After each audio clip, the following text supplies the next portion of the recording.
A morte de uma pessoa dentro da sede da Polícia Federal, especialmente no meu estado, já é algo grave em qualquer situação. Especialmente um homem que, ao que tudo indica, era o braço direito de Daniel Vorcaro em situações que levam sobre ameaças, versam sobre trabalhos contra jornalistas, autoridades. Essa pessoa conseguiu se matar e não há vigilância? De que maneira isso aconteceu? Eu estou oficiando o diretor-geral da Polícia Federal, o Ministério da Justiça, para que acionem as corregedorias e toda uma investigação isenta, inclusive de peritos e investigadores de fora de Minas Gerais, para que a gente possa esclarecer e ter a certeza de que não houve ali uma queima de arquivo. O que nós podemos observar é que o INSS, o qual nós começamos a investigação, é apenas a ponta de uma série de escândalos que envolvem grupos políticos que permitiram o acesso ao poder. Da mesma forma que personagens conseguiram roubar os aposentados usando pessoas ligadas a partidos, ligadas a cargos de autoridade, também o Banco Master conseguiu, nesses últimos anos, sobreviver e, a meu ver, arquitetar todo esse golpe contra o sistema financeiro sem ser percebido.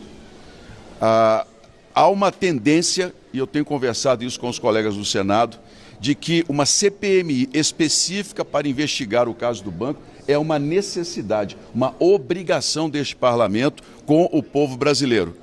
Porque nós precisamos identificar esses grupos que permitiram os acessos à Previdência, ao Banco Master, ao dinheiro dos servidores públicos brasileiros, que agora está desaparecido, é um prejuízo gigante, e não permitimos mais que se continue impunes trabalhando nos bastidores aqui de Brasília. Senador, eu gostaria que o senhor comentasse a revelação que vieram através das mensagens do Daniel Vorcaro e da sua relação com o Ciro Nogueira. Qual é a sua avaliação do senhor em relação a essa troca de mensagens? Bem, por isso eu defendo que essa investigação ela aconteça de forma transparente com a possibilidade de manifestação de todos os envolvidos. Porque conversas esparçadas não significam nada se nós não tivermos provas robustas sobre isso. Então, fazemos um pré-julgamento é algo que não ajuda o país a esclarecer. Por isso, uma CPMI do Banco Master, a meu ver, é fundamental nesse momento para que a gente possa esclarecer todos esses detalhes, inclusive com falas do Daniel Vorcaro neste parlamento, esclarecendo ao país como ele conseguiu arquitetar todo esse rombo no sistema financeiro. Agora, senador, uma outra situação é que os parlamentares que são da base aliada ao governo, eles estão criticando os senhores de não aprovarem requerimentos para investigar a Igreja Batista Lagoinha, a Clava Forte, parlamentares que são ligados à igreja, que são ligados ao Zétel. Como que o senhor analisa essa crítica? Nós temos 6 igrejas que foram citadas nas investigações. 3 delas apresentaram sinais de dinheiro recebido de uma forma indevida. As 3 tiveram o sigilo quebrado. E os sigilos estão à disposição dos parlamentares que não comentaram mais absolutamente nada. Outras 3 igrejas receberam doações de pessoas que estão sendo investigadas e não tem nenhum sinal de lavagem de dinheiro. Os dados estão aí, é só olhar os requerimentos e, naturalmente, a diferença entre o discurso e as provas posteriores. Mais cedo, o senador, o deputado Paulo Pimenta comentou a respeito do resultado, enfim, uma publicação da quebra de sigilo do filho do presidente Lula, que teria a movimentação de 19 milhões de reais. O deputado Paulo Pimenta disse, senador, que entende que essa revelação ali, dessa movimentação financeira, mostraria uma certa inocência ali envolvendo o Lula. Oi. Qual é a sua avaliação sobre essa revelação sobre a movimentação de 19 milhões e qual é a expectativa em relação a demais informações que podem vir a ser da quebra de sigilo? Olha, eu não posso, como presidente da CPMI, fazer nenhum pré-julgamento.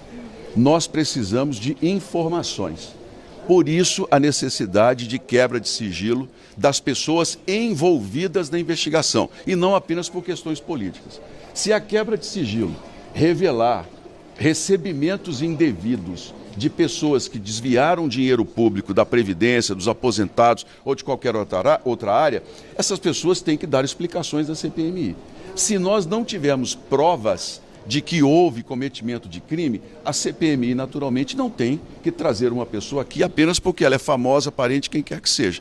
Nós temos que ter muita clareza sobre isso. Agora, sem os documentos, nós não podemos dizer que filho de presidente, irmão do presidente, parente de senador, assessor de deputado, se são culpados ou não. A gente precisa dessa quebra de sigilo. Agora, a base do governo tem blindado. A base do governo tem nos impedido, inclusive, até de dizer se as pessoas são inocentes. E as revelações mostram que os valores são muito altos. Podem ter vindo de uma origem ilícita? Pode, mas também podem ser oriundos de esquemas que a população brasileira tem o direito de saber. Senador, fala um pouquinho pra gente da morte do investigado, né, que o senhor acabou de fazer uma postagem no Rede Social X. Como que os senhores avaliaram essa morte do investigado, conhecido como sicário, né, comparsa de Daniel Vorcado? A morte de uma pessoa dentro da sede da Polícia Federal, especialmente no meu estado, já é algo grave em qualquer situação. Especialmente um homem que, ao que tudo indica, era o braço direito de Daniel Vorcado em situações que levam sobre ameaças, versam sobre trabalhos contra jornalistas, autoridades. Essa pessoa conseguiu se matar e não há vigilância. De que maneira isso aconteceu? Eu estou oficiando o diretor-geral da Polícia Federal, o Ministério da Justiça, para que acionem as corregedorias e toda uma investigação isenta, inclusive de peritos e investigadores de fora de Minas Gerais, para que a gente possa esclarecer e ter a certeza de que não houve ali uma queima de arquivo. Porque, diante de tudo que foi revelado, da capacidade, da condição financeira do senhor Daniel Vorcado em se achar capaz de ameaçar autoridades ou de buscar, naturalmente, vingança contra os seus inimigos, nós não podemos agora descartar qualquer hipótese.